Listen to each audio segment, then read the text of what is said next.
Pronto. Estamos virtualmente e presencialmente também aqui na Casa Espírita Nosso Lar, retornando os trabalhos presenciais, agora com essas brechas da lei aí, vamos poder retomar as atividades devagar. Estão todos convidados a vir no centro, mas a frequentar, e então vamos retomando os trabalhos. Hoje a gente vai conversar um pouquinho sobre o objetivo da existência. Meu nome é Jefferson e tem uma banda que eu gosto muito que chama Engenheiros do Havaí. Uma música deles fala assim: é preciso fé cega e pé atrás, olho vivo, faro fino e tanto faz. É preciso saber de tudo e esquecer de tudo, fé cega e pé atrás. Kardec falou isso muito tempo atrás, orai e vigiai. Né? A gente precisa estar sempre com fé, mas com o pé atrás. A gente precisa estar de olho, estar sempre prestando atenção no que está acontecendo ao nosso redor, o que está acontecendo com as nossas vidas. Hoje a gente vai conversar um pouquinho sobre o objetivo da existência, e para o início dos trabalhos eu trouxe uma mensagem de um livro aqui que chama Mensagens para Todos os Momentos, um livro muito bacana de mensagens. A mensagem tem como título Adorando a Deus na Adversidade, e traz em epígrafe uma passagem da Bíblia de Jó, capítulo 1, versículo 21, que fala assim: e disse: nu saí do ventre da minha mãe, e nu tornarei para lá. E o Senhor o deu, e o Senhor o tomou. Bendito seja o nome do Senhor. O maior exemplo de paciência, confiança e adoração na dificuldade é o de Jó. Homem rico, saudável, pai de belos e saudáveis filhos, teve sua vida repentina e tragicamente transformada, perdendo tudo o que possuía. Um certo dia estava Jó em sua casa quando vieram as trágicas notícias. Parte de seus rebanhos foi roubada por bandidos, parte dizimada por fogo vindo do céu e seus empregados assassinados. Um vento forte derrubou a casa onde seus filhos estavam reunidos e todos morreram soterrados, tudo de uma só vez. Por muito menos, qualquer pessoa ficaria revoltada, desesperada e começaria a praguejar e a maldizer a vida. Jó, no entanto, agiu de forma surpreendente. Reconheceu a soberania de Deus e o adorou. Recebeu as bênçãos e as adversidades com o mesmo espírito de desprendimento e gratidão. Jó não procurou saber de Deus o motivo de tudo aquilo. Simplesmente aceitou e compreendeu que a vontade de Deus é perfeita e que alguma coisa ele aprenderia com tudo o que tinha acontecido. O mal que havia provocado aquilo, com o firme propósito de fazer Jó se revoltar contra Deus, não se deu por satisfeito com a fidelidade de Jó e pediu a Deus permissão para tocar no corpo do homem com doenças. Deus permitiu e Jó foi ferido por uma doença que lhe produziu feridas desde a planta dos pés até o alto da cabeça. 3 amigos foram visitar Jó para consolá-lo, mas vendo a situação em que ele se encontrava, raspando as feridas com um caco de telha, não tiveram palavras e choraram. O que você faria no lugar de Jó? Nos dias de hoje, vemos pessoas amarguradas e revoltadas, amaldiçoando o dia em que nasceram e a vida que levam.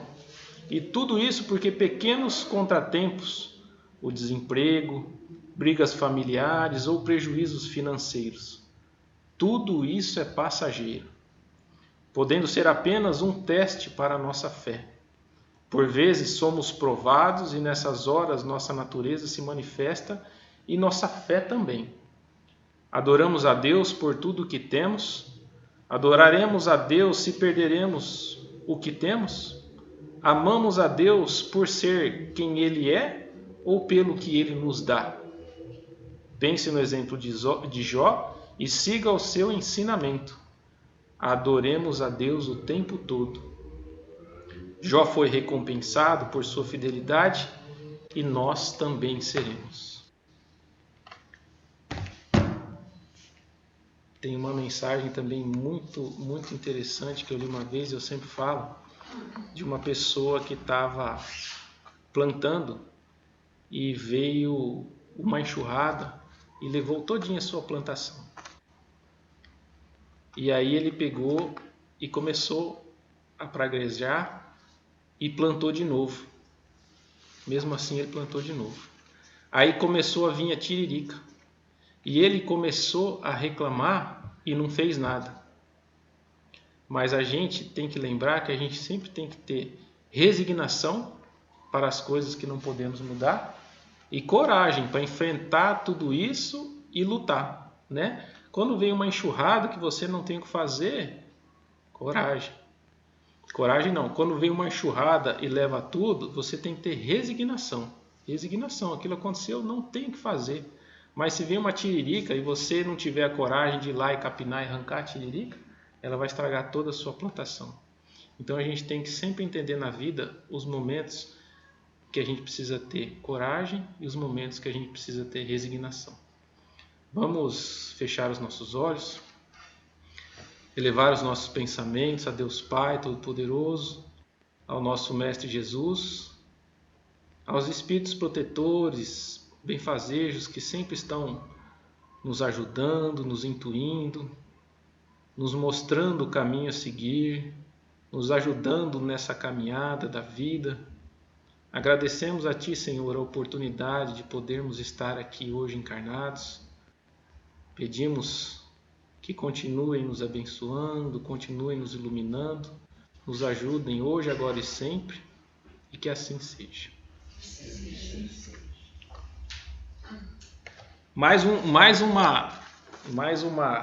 Um texto muito legal que eu achei também, que fala tudo sobre o objetivo da existência, fala sobre o tempo, fala sobre um banco, o banco da vida. Imagine se você tivesse depositado numa conta bancária todo dia 86.400. Só que você teria que gastar 86.400 durante aquele dia. E se você gastou, se você não gastou, no final do dia sua conta seria zerada. Mas no dia seguinte, novamente você teria na conta de novo 8.600 depositados. Que legal esse banco, só que nós todos somos clientes desse banco. Esse banco é o banco que Deus nos dá todo dia 86.400 segundos, que devem ser vividos da melhor maneira possível, devem ser gastos, né, com a melhor que a gente puder, amando. A gente pode ser amigo, a gente pode ser gentil, a gente ser anjo daqueles que estão à nossa volta, a gente sendo família, generoso, fazendo amizades, aproveitando o dia, se apaixonando, aprendendo e ensinando, caindo e se levantando, vivendo. Qual o objetivo da vida? Viver. Quer saber o valor de um ano? Pergunte a um garoto que repetiu de ano. Quer saber o valor de um mês? Pergunte a uma mulher que teve um filho prematuro. Para saber o de uma semana, pergunte ao editor de um jornal semanal. Quer saber o valor de um dia? Pergunte a uma pessoa que tem tarefas árduas para serem feitas neste dia. Para saber o valor de uma hora, pergunte aos amantes que não veem a hora de se encontrar. Para saber o valor de um minuto, pergunta para quem perdeu um avião. Para saber o valor de um segundo, pergunte a quem conseguiu evitar um acidente de trânsito. E para saber o valor de um milésimo de segundo, pergunte a um atleta que perdeu uma medalha e ficou com a prata nas Olimpíadas. Por isso, não desperdice o seu tempo. Ele é o bem mais precioso que nós temos. Que é com ele que você vai compartilhar com as coisas, suas coisas, com quem você ama, com seus pais, os seus irmãos, os seus avós, seus amigos, seus amores. E a gente só dá conta dessa nossa conta quando a gente perde. Eu tinha tanto tempo para beijar, para abraçar. A gente tem que viver o agora. Não adianta a gente pensar que lá no futuro, quando eu ficar velho, quando eu ficar rico, quando eu me formar, quando eu tiver mais tempo. Meu professor de concreto, quando a gente reclamava que ia ter uma prova, ele falou assim, a gente não tinha tempo para estudar. Ele falou que o tempo é o mesmo desde que você nasceu. Se você não aprendeu a mexer com o tempo ainda, você tem que aprender a mexer com o tempo. O futuro é agora. O ontem é história. O amanhã é um mistério.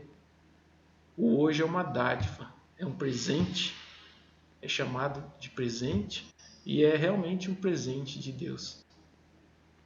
Pouco antes da palestra a gente estava conversando aqui e o Miguel falou de uma pessoa nova que desencarnou.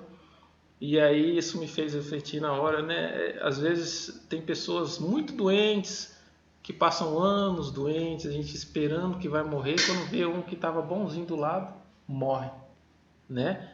E a gente tem que aproveitar, principalmente quem estuda um pouco do Espiritismo, a gente vê que o tempo da gente aqui na Terra é um tempo da gente aproveitar, né? A gente tem todo dia 86.400 segundos para aproveitar e aprender. Refletindo um pouco mais também hoje sobre o objetivo da vida, o objetivo da existência, eu entendi que de qualquer forma a gente está aprendendo aqui nesse planeta. Qualquer forma. Se a gente estiver fazendo coisa errada, a gente está aprendendo. Se a gente fizer coisa certa, a gente está aprendendo. Se você ficar na cama o dia inteiro dormindo, você está aprendendo a dormir melhor, você está pensando.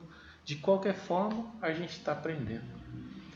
E, como a gente fala aqui, né, a gente aprende no Espiritismo, nada é por acaso. Nada é por acaso. Se a gente está com uma família problemática, se a gente está com problemas financeiros, se uma coisa que não nos agrada está acontecendo, a gente tem que se lembrar que Deus escreve certo por linhas tortas, né? Mais para frente, a gente vai ver, poxa, tudo aquilo que eu passei foi bom, né? Que eu aprendi. Tem várias histórias nesse sentido, né? Uma existência saudável é uma existência dinâmica, é uma existência de ações, tanto ações exitosas quanto ações mal sucedidas, né? Essas ações, essas nossas atividades são como se fossem uma grande engrenagem, né? Tá tudo vinculado. Que apesar desse vínculo todo que nós temos com nossos familiares, apesar desse vínculo todo que nós temos com todo o universo, tá tudo, né? A gente vê cada vez mais que tá tudo muito ligado, mas a principal obra de cada um é sobre si mesmo. Não adianta eu falar que eu não estou sendo feliz por conta de alguma outra pessoa. Não adianta falar que eu não fiz aquilo que eu deveria, eu não fiz aquilo que eu queria, porque certa pessoa não deixou, ou porque certa pessoa está me amarrando, eu vou ser feliz, eu não sou feliz por causa daquela pessoa. Cada um é responsável pelas suas obras, né? Os filhos ficam com a gente até uma certa idade, apesar de estarem sob a nossa tutela, também tem o livre-arbítrio, né? Um pouco mais restrito, mas conforme a gente vai crescendo, a gente vai aprendendo, a gente reencarna com a bênção do esquecimento das vidas passadas. Vai passando o tempo, chega a 7 anos, a gente completa esse vínculo do nosso espírito com o nosso corpo, a gente começa a mostrar as nossas asinhas, começamos a mostrar quem realmente somos, né? Estamos aqui para mudar, para crescer, para aprender. Qual é o objetivo da existência? Aproveitar o tempo.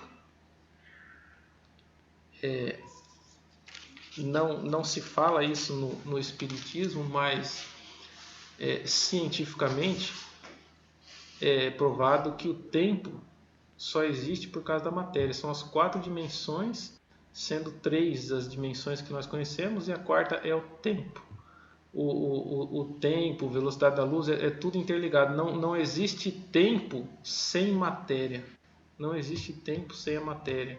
Então, de uma forma ou de outra, eu acredito que o tempo é um subterfúgio que Deus criou para a gente passar aqui. Por isso que quando a gente vira espírito, né, espírito elevado, espírito puro, o tempo não vai mais existir, o tempo, sabe? A gente vai entender o tempo da forma que ele realmente é.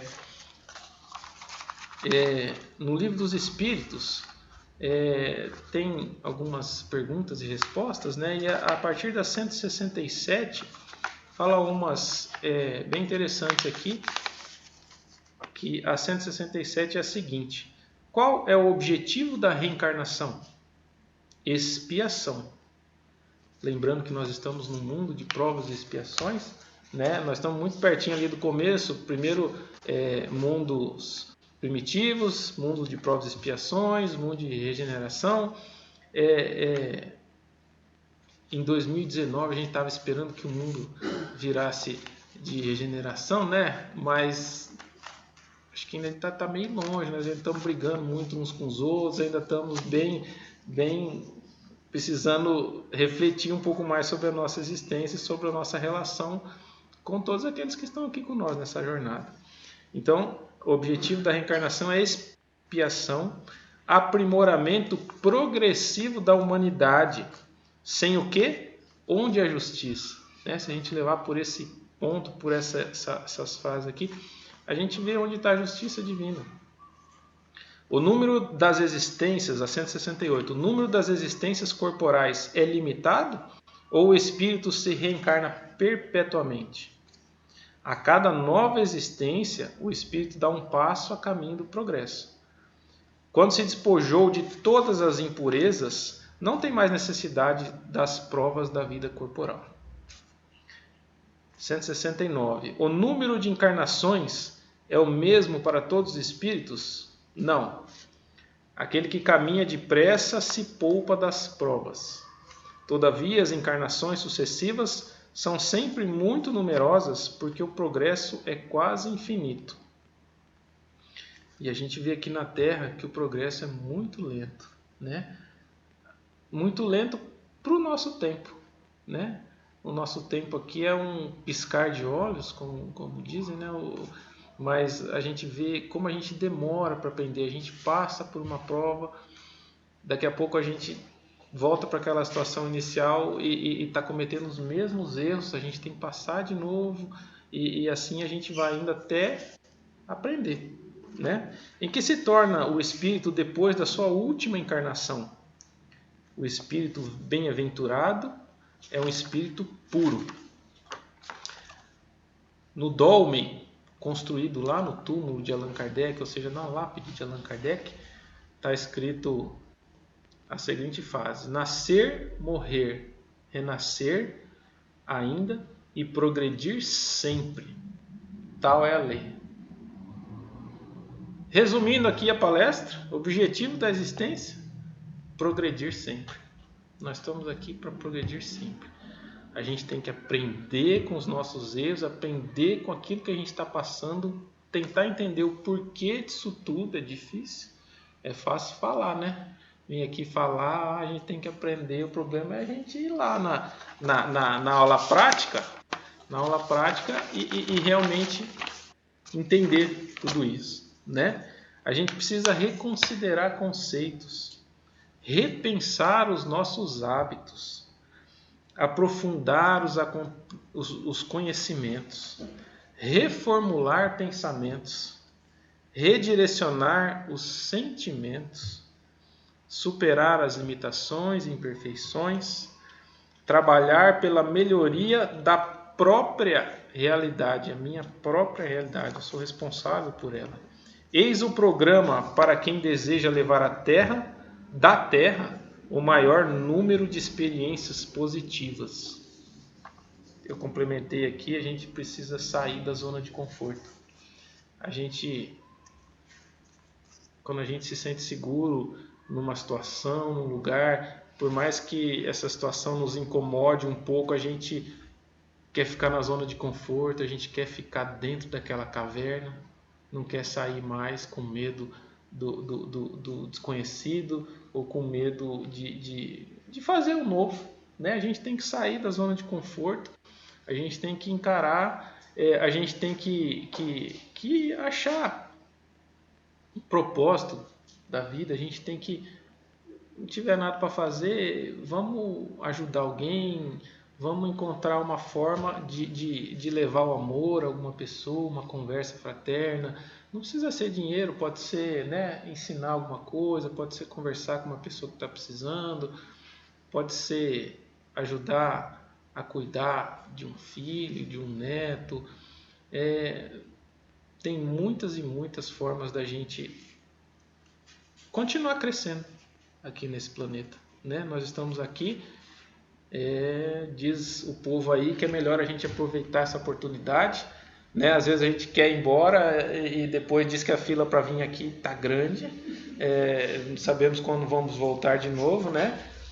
Tomara que voltemos numa situação melhor da que a gente está hoje. Só que só vamos voltar em situação melhor se aprendermos alguma coisa aqui. Com certeza nós vamos aprender. Nós temos que aproveitar para aprender o máximo. Nós temos que passar de ano nessa prova que a gente está fazendo. São provas, expiações. É a prova, nós vamos ter que passar de ano, não tem jeito. Tem que estudar, aprender e colocar em prática. E vai ter o dia que nós vamos chegar e entender Deus, que é uma coisa muito difícil, entender os desígnios de Deus para a nossa vida, vai ser tão fácil como a respiração, vai ser uma coisa natural, sabe? A gente não vai amar o próximo, vai ser como o coração está batendo, a gente não vai precisar fazer esforço, a gente vai conseguir fazer isso de forma muito fácil. Mas para a gente chegar lá, a gente tem que caminhar. A gente está aqui na caminhada, a gente tem que seguir hoje e sempre. Eu acho que era isso que eu tinha para falar. Alguém aqui quer falar mais alguma coisa, complementar? Kelly, Miguel? Não? Quem tiver pergunta, depois faz no chat aí pro Miguel, ele está olhando aí, pode responder. Mas é muito importante a gente continuar lendo, continuar. Eu mesmo estou muito displicente. A gente tem a desculpa da pandemia, agora a gente não tem mais a desculpa da pandemia. A gente vai ter que começar a retomar as atividades, não precisa vir no centro, quem não quiser vir no centro, pega um livro, começa a estudar. Quem puder ir na casa daquele vizinho que está precisando, daquele amigo doente, às vezes é tão importante quanto vir no centro, né? É um estudo excelente. Eu vou pedir de novo que fechemos os olhos, levemos os nossos pensamentos a Deus Pai Todo-Poderoso, ao nosso Mestre Jesus. Agradecemos, Senhor, mais uma vez a oportunidade de estarmos aqui. Pedimos entendimento, pedimos força para continuar nessa caminhada. Pedimos a bênção dos céus para todos aqueles que estão junto conosco nessa caminhada. Pedimos paciência, pedimos que aqueles que estão dirigindo os países, aqueles que estão governando as áreas em conflito desse nosso planeta, sejam tocados pelos espíritos protetores, que a paz seja restabelecida, que consigamos nos entender, que consigamos conviver de forma harmoniosa, nos ajudando nessa caminhada, cada um fazendo a sua parte, mas todos se ajudando mutuamente para conseguirmos subir junto esses degraus em direção a Ti. Muito obrigado, Senhor. Seja conosco, hoje, agora e sempre, que assim seja.